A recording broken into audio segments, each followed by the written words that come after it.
Let's move to the other situation that we are, of course, keeping our eyes on for you today. Venezuela's disputed president, Nicolas Maduro, appearing today on Venezuelan state television alongside key military figures, including Defense Minister Vladimir Padrino, in a show of defiance against the massive demonstrations opposing his regime yesterday.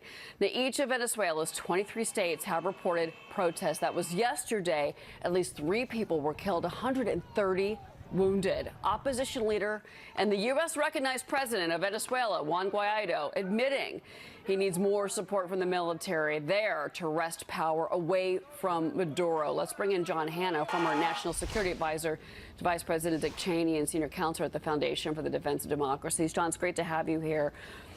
Thanks, Cheryl. This is maybe the 3rd time that we've seen Guaido come out and declare protests in the streets. Let's take back the country, and Maduro seems to resist. But I also heard that his military leaders around him could be kind of compared to a bowl full of scorpions. You don't know when they're going to turn on you and strike. Is Maduro protected right now? I think he's got to be looking over his shoulder even more after the events this week, Cheryl, because I think we've got confirmation now, and the U.S. is quite confident that the opposition has for weeks now been in negotiations with people very much in Maduro's inner circle, talking about driving Maduro out of the country and moving to a democratic transition, including Padrino, the defense minister, who appeared with Maduro today. So while he's okay today, he can't be sleeping well at night knowing that these kinds of talks have been going on. What do you make of the reports that Russia, and we should say that the Russians are denying this now, but that Russia actually convinced Maduro and the Cubans convinced Maduro to stay, and that actually there had been negotiations behind the scenes just in the last few days for Maduro to step aside in a dignified way? Well, that didn't happen.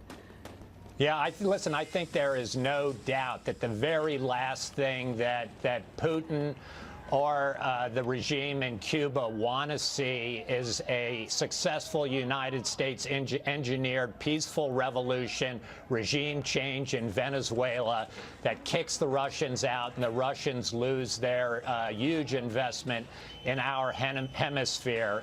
Putin himself is scared to death of possible regime change inside of Russia itself. It's the reason he's been in Syria in such a big way, helping the Assad regime.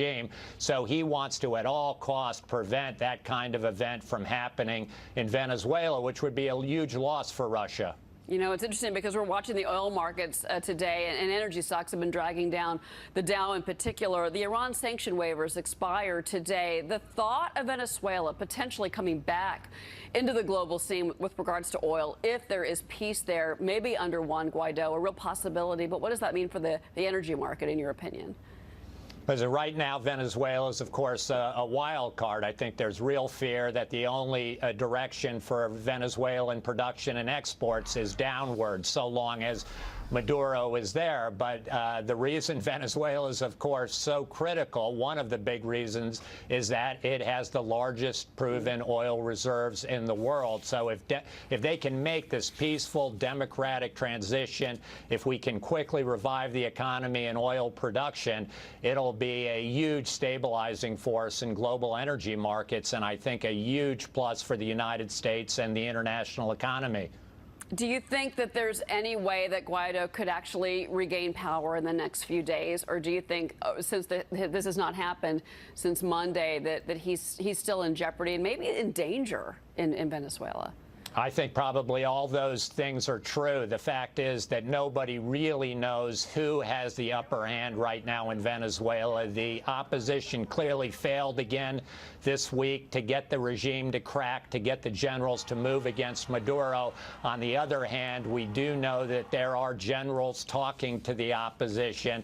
So whether it happens tomorrow, next week, or several months from now, Maduro's got to be worried that it could be only a matter of time before his regime breaks on him. Well, you know, there's been opposition to Chavismo almost since the beginning. Why are they?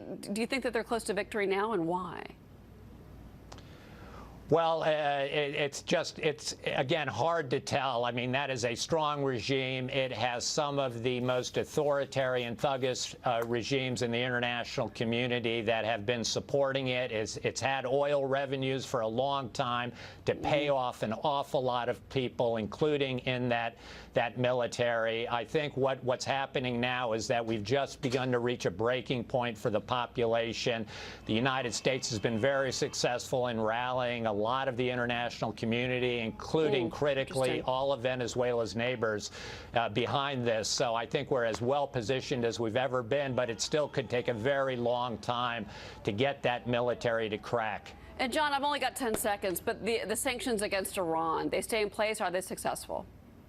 I think they're no doubt successful in denying the regime the funds it needs to undertake the extraordinary malign activities it's engaged in around the world against U.S. interests. John, Hannah, a lot to cover with you today. We appreciate your time. Thank you. Thank you, Cheryl.